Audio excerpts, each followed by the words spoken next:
አቶ መስፍን እንግዲህ የይቅርታ ቀን ብለው ሁላቸውንም ሰብስበው በጠሩበት ሰዓት ግን ሄቨንና ወይዘሮ ፍቅርተ ተዋረዱበት ሰዓት ሆኗል። እንግዲህ ወይዘሮ ፍቅርተና ሄቨን በጽጌሬዳና በእናቷ መካከል ሲያደርጉ የነበረውን ነገር ሙሉ ለሙሉ ሁሉም ነገር ተጋልጦ እንዲሁም እሱም ነቢዩም ይቅርታ ተንበርክኮ እንግዲህ ይቅርታ ጠይቋል በቤተሰቡ ውስጥ። በተለይም እንግዲህ መኮንንና ዮሐንስ ጓደኛዎቿ ከጎናቸው ስለቆሙላት እንዲሁም ዮሐንስ ከወይዘሮ ዘርፌ ጋር ባስቀየሙት ነገር እንግዲህ ትክክል እንዳልሆነ አሁን እናቲቱ ተረድተው በጣም ይቅርታ በማለት እንግዲህ በአቶ መስፍን ቤት ተሰባስበው እሳቸው ሁላችሁንም ኑና እያንዳንዳችሁ የሰራችሁትን ስራ መልካም ሆነ መጥፎ መነጋገር አለብን፣ በግልጹ እያንዳንዳችን ወዴት እየሄድ እንደሆነ አናቅም በማለት እንግዲህ ለዚህ ካበቃኝና ካተረፈኝ እንነጋገር በማለት ሁላቸውንም ጠርተው ሰበሰቧቸው። ወይዘሮ ፍቅርተ የመጡት እንግዲህ አጋባለሁ ብለው ነበር፣ ግን ተዋርደው እስከ ልጃቸው ተመልሰዋል። ወይዘሮ ዘርፌ እንግዲህ ባልገባትና ባላወቀችው ሴራ ገብታ ልጇ ጋር እንደዛ ስትሆንና ጭንቀት በጭንቀት ስትመጣ የማትታሰበውን ጽጌሬዳ ልጇን መልካሟን ጎበዟን ተማሪ ላይንሽ አፈር ያሳየኝ አላይሽም በማለት ድረስ እየደረሰች እርቧት ደክሟት ገብታ እናቴ ታጎርሰኛለች ስትል ምግብ አታ ፖርሳዋን ሀፈፍ አድርጋ ወጥታ በራብ አንጀቷ እየሄደች ይህን ሁሉ ስቃይ ያደረሱባት እንግዲህ ወይዘሮ ፍቅርተን በመስማቷ ነው። እናቴ አንቺ ያልተረዳሽ ማን ሊረዳኝ ይችላል? ይሄን ነገር የሚያቀብልሽ ሰው ማን ነው? በጆሮዬ ነው የሰማሁት በማለት ስትልም ነቢዩም ይቅርታ አድርጉልኝ ሁሉ ነገር ያደረገችው ሄቨን ናት በማለት የሄቨንን ታሪክ አምጥተው ዘረገፉት።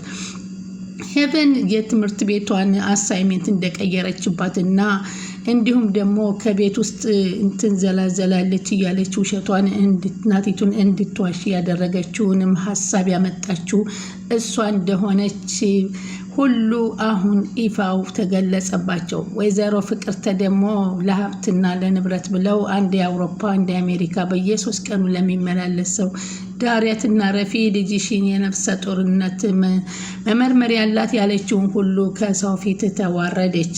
ዮሐንስንና መኮንንን በጣም ጽጌሬዳ አመሰገነቻቸው። በእናንተ ኃይልና በእናንተ ላይ ነው እዚህ የደረስኩት፣ በእነሱማ ቢሆን እስካሁን የተደርሼ ነበር።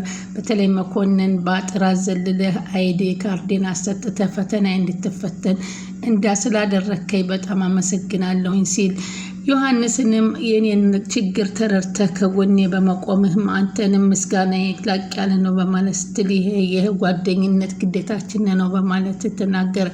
ነቢዩም መኮንንን ይቅርታ አድርግልኝ፣ አንተ ዝቅ ብለህ ከህፃናትና ከሴቶች ጋር ደረጃ አይደለም ብለህ ነበር፣ ግን አልተረዳውም ነበረ።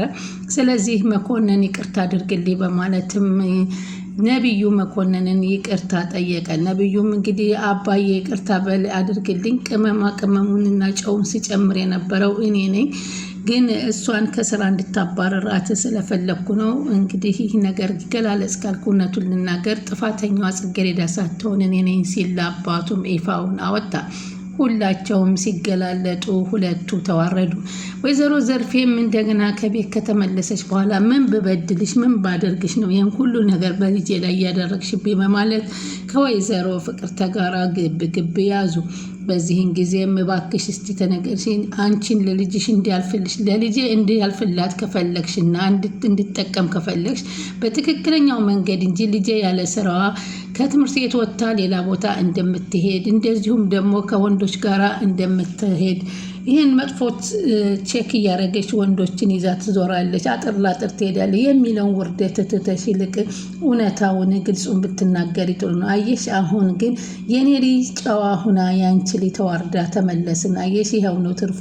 የራስሽን መጀመሪያ ሳትቀጪ የኔን ልጅ እንደዚህ አገሽ እንኳን እኔም አንድ ነገር አልሆንኩኝ ወይም ልጄን አንድ ነገር አላደረኳት፣ ልጄን በዛ ልክን የመናገሬ በጣም አሁን ስህተተኛ መሆኔን አውቄያለሁ በማለት ወይዘሮ ዘርፌ ጽጌሬዳን እቅፍ አድርገው ይቅርታ አድርጊልኝ ልጄ በማለት ለቅሷቸውን ተያያዙ። አየሽ እማዬ አንቺ ያልተረዳሽ እኔ አባት የለኝም፣ ግን አባት ባያሳድገኝም የአባትን ማንነት አውቃለሁ። አቶ መስፍን ደግሞ ከአባትም በላይ ናቸው። በጣም ስነ ስርዓት ያላቸው፣ ለእኔ በጣም የሚያዝኑልኝ ናቸው። እኔም ከሳቸው ቤት መስራቴን የደበኩሽ አንቺን እንዳይሰማሽ በማለት እንጂ እኔ በፍጹም ከዚህ ያለ ቦታ አልደረስኩም። አንቺ ግን ብዙ ነገር አልሽኝ በማለት እነማን ናቸው በዓይኔ አይቼሻለሁ፣ በጆሮዬ ሰምቻለሁ እያልሽ ልትረጅኝ አልቻልሽም በማለት ስትነግራት አቶ መስፍንን መልካምነታቸውንም ስትገልጽላት ታዲያ እኔ እኮ ለሳቸው ነበር ልድርሽ የነበረው፣ ግን ፈጣሪ ደግሞ የእኛን ንጽህና አይቶ ለልጁ አድርጎ አደረገች በማለት እናት ተደሰተች። ሄቨን እንግዲህ አይደለም ለነብዩ አባትየውም እንደማይፈልጓት ለወይዘሮ ፍቅርተ ግልጹን ተናገረች። ምክንያቱም አንቺ በሷ ልጅሽ ላይ እንደዚህ ያደረግሽ በሰው ልጅ በራስሽ ልጅ ላይ ምን ልታደርግ ትችያለሽ የሚለው ግምት አስፈላጊ ነው በማለት ወይዘሮ ፍቅርተ ከዚህ በኋላ አንቺ በእንደዚህ አይነት መካከል ላይ ደረጃሽ አይደለም፣ በልጆች መካከል መለየት የለብሽም።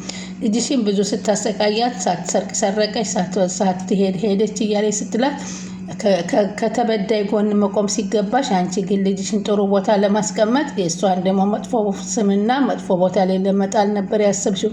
ሆኖም ግን ፈጣሪ እነሱን አልተዋቸውም በማለት አቶ መስፍንም ቆጣ ብለው ተናገሩ።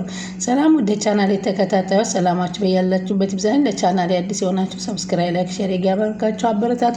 ተወዳጁና አስተማሪውን ጽጌረዳ ዘመተና ጽጌረዳ እንግዲህ ያ ሁሉ ስቃይ በትዕግስት አሳልፋ ለዛሬ ለፈገግታና ለሳቅ ለመድረስ በቅታለች። እናቷም ሁሉን ነገር ተረድታ ልጇንም ቢሆን እናትም አንዳንድ ጊዜ ልጅ ይቅርታ እንደሚጠይቅ ያየንበት ነው። ልጄ ይቅር በይኝ፣ ከዚህ በኋላ አንቺን በፍጹም እንደዚህ አላምንሽም ሲል በዚህ መንገድ እኔም እኮ ግራ ገብቼ ነው እንዴት እንደዚህ ብዬ ከሰው ቤት ዝቅ ብዬ ጠቁሬ ከስቼ እያሳደግኩሽ አላባታ እንደዚህ ታረጊኛለሽ ብዬ ነው እናንማ እኔን እኮ መረዳት ነበረብኝ ሲል አሁንም ዮሐንስ ደግሞ እርስዎ በጣም እኔን መንገድ ላይ ቢሆን እንደዛ አድርገው መናገር የለቦትም እናቴ ስለሆኑ ግን አክብሬዎታለሁኝ በማለት ሲነግራቸው ልጄ ይቅርታ አድርግልኝ፣ ደግሞ ስልኩን የደወልኩት እኔ ነኝ ሲል ደግሞ ነብዩ ተናገረ። ይኸውም የሄቨን ሴራ ነው። ሄቨን ናት ስልክ ደውለህ እሷን የሆነ ስራ አዘዛትና ያንን ትእዛዝ ስትሄድ አንተ ስልክ እንዲደወል አደርጋለሁ፣ ስልኩን አንሳና እኔ ፍቅረኛዋ ነኝ የታለች ሲሉ ሻወር ቤት ገብታለች ብለህ በል ብላ ያለችኝም ሄቨን ናት ብሎ ሄቨንን አዋረዳት ማለት ነው። እንግዲህ ሁሉ የሄዱበት ርቀት ሄቨንና ወይዘሮ ፍቅርተ ሳይሳካላቸው ቀርቷል። እውነት ይመነምናል እንጂ አይበጠስም። ስለዚህ አሁን ጽጌረዳ በጣም ደስተኛ ናት። አቶ መስፍንም ጽጌረዳ ከጎናቸው ሆና ስላስታመመቻቸው በጣም ከሚበመጠን በላይ ደስተኛ እንደሆኑ በግልጹ ለሁሉም ለተሰበሰቡበት ተናግረዋል። ይቅርታ አድርጉልኝ፣ አንቱ ታማ ሆኖ ለካ ከሆስፒታል አድራ የመጣችው እኔ ደግሞ ከሌሎች ጋራ ነው አድራ ነው ብዬ ነው በቁጣ አስወጥ የሰደድኳት። ቢሆንም አንቺ ልጅሽን ተረጋግተሽ የእናት ኃላፊነትሽን ለመወጣት ልጆችን ማዳመጥ ግዴታ አለብን። እሷ ግን ለእኔ ፍጹም የጥላይ ላለመሄድ ነው አብራኝ ያደረችው በማለት እውነታውን አቶ መስፍንም ለወይዘሮ ዘርፌ ይናገራሉ። ወይዘሮ ዘርፌ ሁሉን ነገር የሰማችውና ያየችውን ከወይዘሮ ፍቅርተ የሰማችሁ ጋር ስታነጻጽረው የትና የት በፍጹም የሚገናኝ ሀሳብ አንድም እንኳ አላገኘችም። ይህ ሁሉ ምንድነው? ልጇን ጥላቻና የእሷን ልጅ ለወጣቱ አጋብታ የዚህኛዋን ጽጌረዳን ግን ለአቶ መስፍን ድራ እንግዲህ ሀብት ንብረቱን በተዘዋሪ ለማግኘት ያሰበችው ፍቅርተ ግን በፍጹም አልተሳካለትም። አሁን አቶ መስፍን ከዚህ በኋላ እናትሽ የሰው ቤት ሰራተኛ እንድትሆን አንፈልግም፣ አንቺም ትምህርትሽን ትቀጥያለሽ፣ ትማሪያለሽ ከነብዩ ጋራ እንግዲህ በእኔ አገግሜ ልነሳና ሰርግ ደግሼ ሁለታችሁን ድል ባለ ሰርግ እድራችኋለሁ በማለት ለተሰበሰቡት ሲናገሩ በጣም እናቲቱ ተደሰተች። በቃ አንዱ ከማፈርም የተነሳ አንገቷን ደፍታ ወይዘሮ ዘርፌ ቀጥ ብላ እንኳን ማየት አልቻለችም። መኮንንም በጣም ተደስቷል። ዮሐንስ ግን ሲፈልጋት ስለነበረ ትንሽ ቅር ብሎታል። ሆኖም ግን ምንም ማድረግ አልቻለም። ዋናው በችግሯ ጊዜ ከጎኗ ቆሞላት ስለነበረ ምንም አልተሰማውም ብዙ። አሁን እንግዲህ ወይዘሮ ፍቅርተ ጉድ ሁናለች። ዘርፌ እንግዲህ ከአቶ መስፍን ቤት ልጇ ጋራ ከጽጌረዳና ከነብዩ ጋር ሁና ትምህርቷንም እንደምትማር እንደሚያስተምሯት የፈለጉትንም እንደሚያደርጉላቸው ቃል ገብተውላቸው በተማሪዎቹ በቤተሰቡ መካከል አስደስተዋቸው ተመለሱ ማለት ነው። ጽጌረዳ በጣም ደስ አላት። እማያየሽ እኔ ተረጂኝ ስልሽ አልረዳሽኝ መልሽኝ። እኔም ልጅሽ ከሰው ፊት መዋሸትን አላስተማርሽኝም፣ መቅጠፍጠፍን አላስተማርሽኝም፣ ያላደረግኩትን አድርጌያለሁ ብዬ መዋሸትም አልፈልግም ብዬሻለሁ። እውነት ሲወጣ ግን አንቺ ግን እኔ ትታዘብኛለሽ ብዬሽ ነበር ስትላት ልጄ ይቅርበኝ ወይዘሮ ፍቅርተ ግን ይቅርታ ልልሻል። ምን ብበድልሽ ነው በአንዷ ልጄ ያላባት ባሳደግኳት ልጄ እንደዚህ ብለሽ የመጣሽብኝ? ምን አድርጌሽ ምን በድዬሽ? እንደውም ያንቺን እኮ ስንት ነገሮች የደበኩልሽ ሚስጥሮች አሉ። እነዛ ሚስጥሮችን እኮ ባወጣቸው አንቺ ወንጀለኛ ሆነሽ ወደ እስር ቤት ትወረወሪያለሽ። ከዛም ይበል እኔ የዛን አይነት ወንጀል ቢኖረኝ አንቺ አንድ ቀን አታሳድርኝም፣ በዛው ደግሞ እያስፈራራሽ ትኖሪ ነበረ። ታዘብኩሽ በማለት ወይዘሮ ፍቅርተን ስነግራት ወይዘሮ ፍቅርተ ያደረገችው ድርጊት በሰው ፊት ሲነገርባት ከነ ልጇ ሙሽሽ ነው ያለችው ማለት ነው። አሁን በዚህን ሰዓት አቶ መስፍን እንግዲህ ለወይዘሮ ዘርፌ የፈለግሽውን ነገር አደርግልሻለሁ፣ ከዛ ቤት ወጥተሽ የራስሽን ህይወት መኖር አለብሽ ሲላት ጽጌረዳ በጣም ተደሰተች። እንግዲህ በቅርብ ቀን የሰርግ ዋዜማ አለ፣ ሰርግ አለ። አቶ መስፍን አገግመው ከተነሱ ጽጌረዳና ነብዩም እንግዲህ በእልክ ሳይሆን ሰውን ማግኘት የሚቻለው በጸባይ እንደሆነ የተገነዘበበት ነው። እሷን በልክ ገብቼ የማን ሊሆን አንቺ የገረል አንቺ የሰራተኛ ልጅ ብዬ በልክ ብገባም አላገኘኋትም፣ ግን በመልካም ስራዋና ለአባቴ በዋለችልኝ ውለታ እንደዚህ ለካ በቀላሉ በጥሩ ነገር ሰውም ይገናኛል በማለት ይሄንን ታዝቧል።